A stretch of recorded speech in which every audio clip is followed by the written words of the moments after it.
Assalamualaikum warahmatullahi wabarakatuh. Alhamdulillahilladzi an'ama alaina bi ni'matil imani wal islam. Wassalatu wassalamu ala asyrafil anbiya'i wal mursalin wa ala alihi wa sahbihi ajma'in. La hawla wa la quwwata illa billahil aliyyil azim. Amma ba'd. Kaum muslimin, para pemirsa Kompas TV yang dirahmati Allah.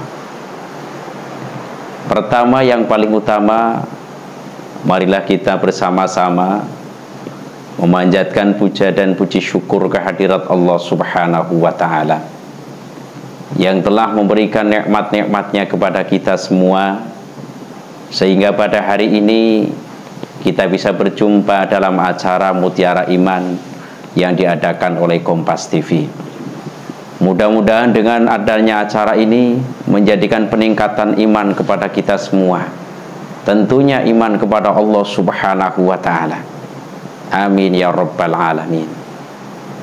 Salawat beserta salam semoga senantiasa melimpah kepada junjungan kita Nabi besar Muhammad sallallahu alaihi wasallam yang telah membawa kita minal zulumati lan nur. Kaum muslimin, para pemirsa Kompas TV yang dirahmati Allah, kalau kita beriman kepada Allah Subhanahu wa ta'ala, tentunya harus yakin kepada Allah bahwa Allah itu adalah satu.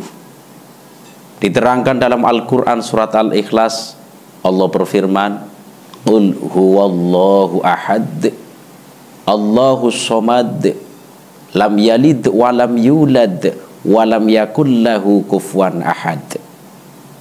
Katakanlah Muhammad, dialah Allah yang Maha Esa. Allah tidak beranak dan tidak diperanakan.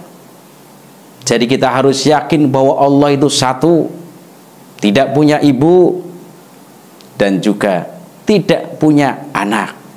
Artinya Allah Maha Tunggal. Inilah ketauhidan kita sebagai umat Islam, bahwa Allah cuma satu.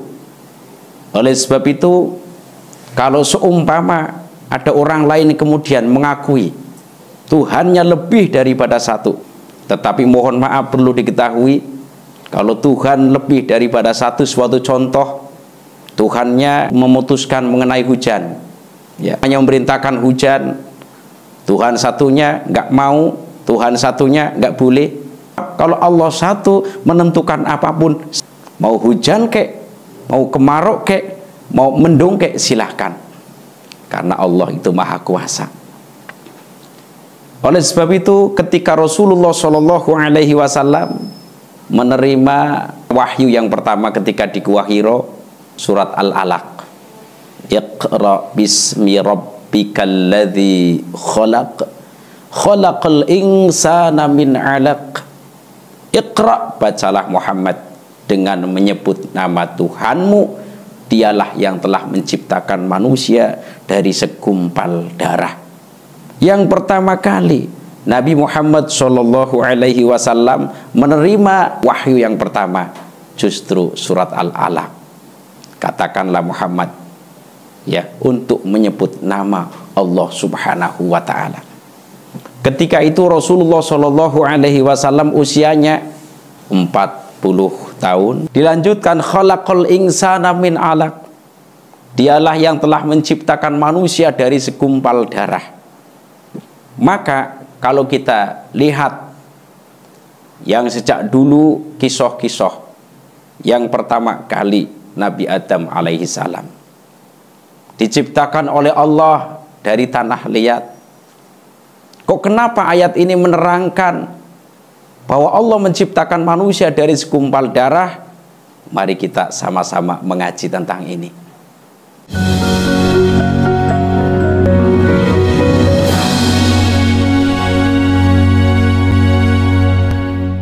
Selanjutnya apalagi baca sholawat, Allahumma sholli ala Muhammad, Allahumma sholli ala Sayyidina Muhammad, diawali dengan kata-kata Allah.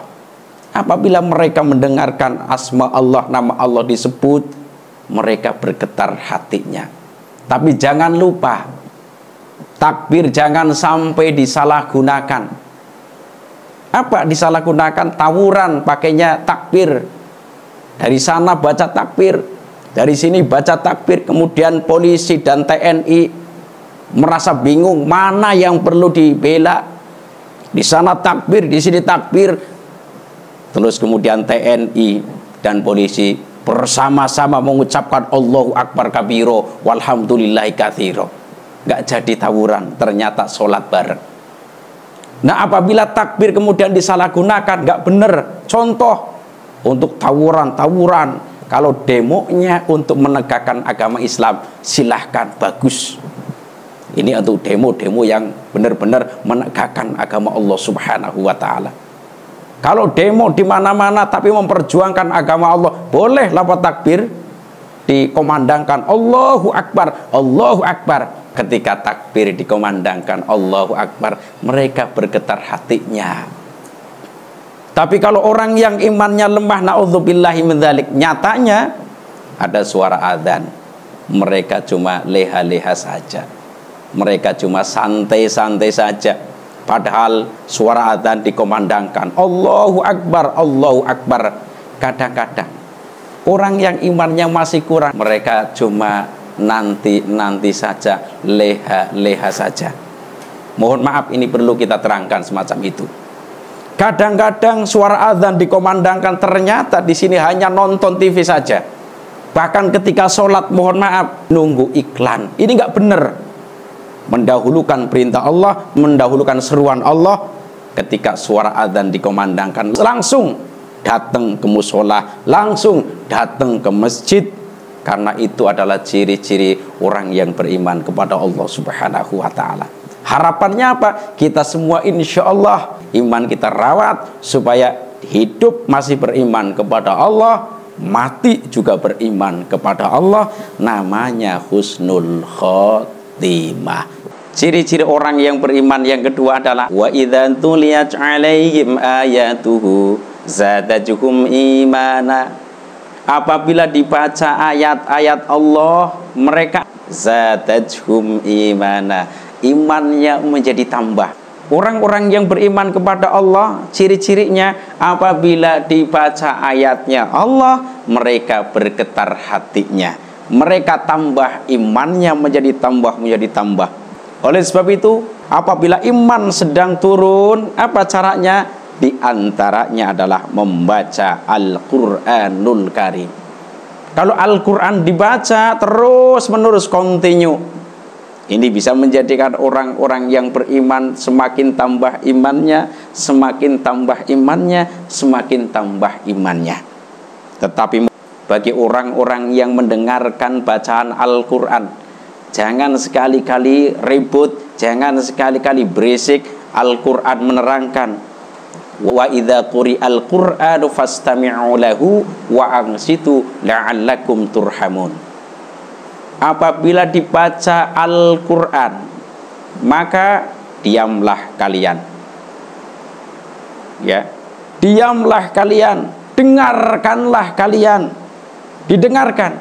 Apabila Al-Quran dibaca, dengarkan, jangan rewel sendiri, ngobrol sendiri, ini nggak benar. Apabila Al-Quran dibaca, dengarkan, diem. Jangan Al-Quran dibaca kemudian di sini rewel sendiri, apalagi yang dibicarakan tentang duniawi. Suatu contoh, ada orang membaca Al-Quran, ada yang cerita-cerita sendiri. Kalau keduanya dilaksanakan, la'allakum turhamun, Allah akan memberikan rahmat kepada kalian. Rahmat itu apa? Kasih sayang Allah Subhanahu wa Ta'ala. Orang masuk surga rahmat Allah. Sedangkan orang yang membaca Al-Quran dan mendengarkan Al-Quran bisa mendapatkan rahmat Allah Subhanahu wa Ta'ala. Kembali orang yang masuk surga dengan rahmat Allah Subhanahu wa Ta'ala. Harapannya semoga orang yang mau mendengarkan Al-Quran diam, mudah-mudahan Allah memberikan rahmatan kepada kita semuanya. Dan mudah-mudahan acara yang diadakan oleh Kompas TV ini, namanya acara Mutiara Iman, bermanfaat bagi kita semuanya. Dan juga saya mohon maaf Barangkali dari awal sampai akhir banyak kesalahan, baik yang disengaja maupun yang tidak. Wallahul muwaffiq ila aqwamit thoriq. Wassalamualaikum warahmatullahi wabarakatuh.